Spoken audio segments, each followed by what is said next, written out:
परमात्मा कहते हैं खाले पीले विलसले रे हंसा। परमात्मा कहते हैं कि छोड़ दे पिछलों की रीत। पिछलों की रीत को छोड़ना पड़ेगा। जो पहले हम करते थे उन सभी को त्यागना पड़ेगा, क्योंकि वो शास्त्र विरुद्ध थी और हमें अब हानि करते थे। हम आशीर्वाद देते हैं, सिर पे हाथ रखते हैं,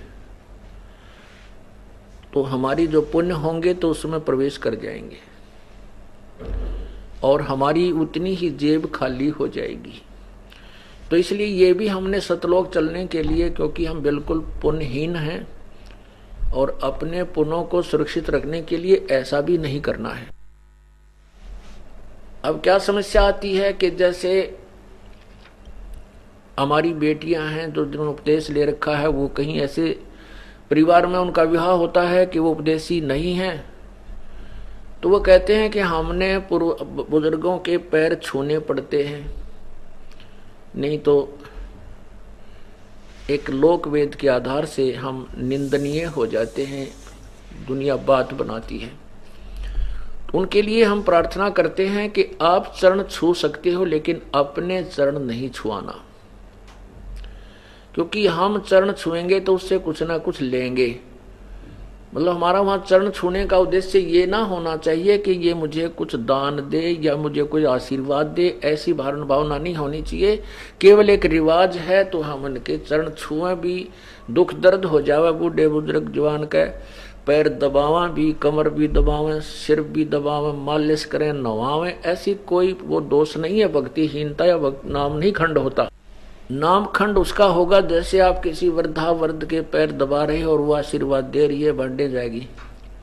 आपको पता है ये खाली टूटी है, इसमें कुछ नहीं है, या वो बांडा है, इसके पल्ले कुछ नहीं है।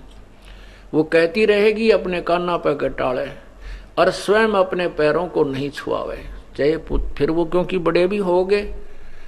और ऐसे भी उपदेशी हैं जिनके बच्चों लड़कों का विवाह होता है, पुत्र वधू भी आती हैं, वो चरण छूने की चेष्टा करती हैं, तो चरण जितने वो झुके उनका आदर भी अनादर नहीं करें, वो चरण छूने की चेष्टा करें। आप भी उतना ही झुक के उसके हाथ पकड़ ले और सीने से लगा ले, आ मेरी बेटी। बस सबसे प्यार अच्छा और ये बेस्ट मेथड है।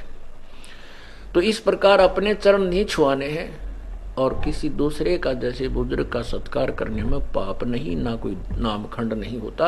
लेकिन उद्देश्य ये ना हो कि मैं इसके चरण छूं और ये मुझे आशीर्वाद दे, मुझे कुछ प्राप्ति हो पुत्र की या धन की, फिर नाम खंड होगा। तो हमने किसी को सिर पे हाथ नहीं रखना, आशीर्वाद नहीं देना, ये हमारे फॉल पॉइंट हैं। ये हमें भक्तिहीन करने के काल के जाल और रिवाज है। इनको ऐसे तरीके से हमें एक बीच का रास्ता निकालना है कि सांप भी मर जाए, ये रिवाजें भी बंद हों और लाठी भी ना टूटे, हमारा नाम भी खंड ना हो। तो उसके लिए ये नहीं है कि किसी बुजुर्ग या बीमार हो जाता खूब पैर दबावे, उसकी मालिश करे, सिर की करे, शेक करे, जो भी कोई सेवा करनी है कि खूब करो। एक औपचारिकता या किसी दूसरे कारण से नहीं करना चाहिए। तो ऐसे क्या होता था, जैसे पहले पगड़ी बांधते थे, जिसको पगड़ी बांध दी बड़े बेटे का, तो वो आशीर्वाद देता था पहले ही कि ये मेरे बाद ये उत्तराधिकारी होगा। फिर कुछ क्या होता है कि मृत्यु के उपरांत वो बुजुर्ग, उनका पिता या दादा पितृभूत बनकर फिर उसी में प्रवेश कर जाता है और अपनी शेष कमाई को फिर उसमें प्रवेश करके भी बांटता रहता है और इस प्रकार वो फिर सीधा पशु योनि में पहुंच जाता है। ये काल का जाल है, परमेश्वर कबीर देव ने हमें बताया है।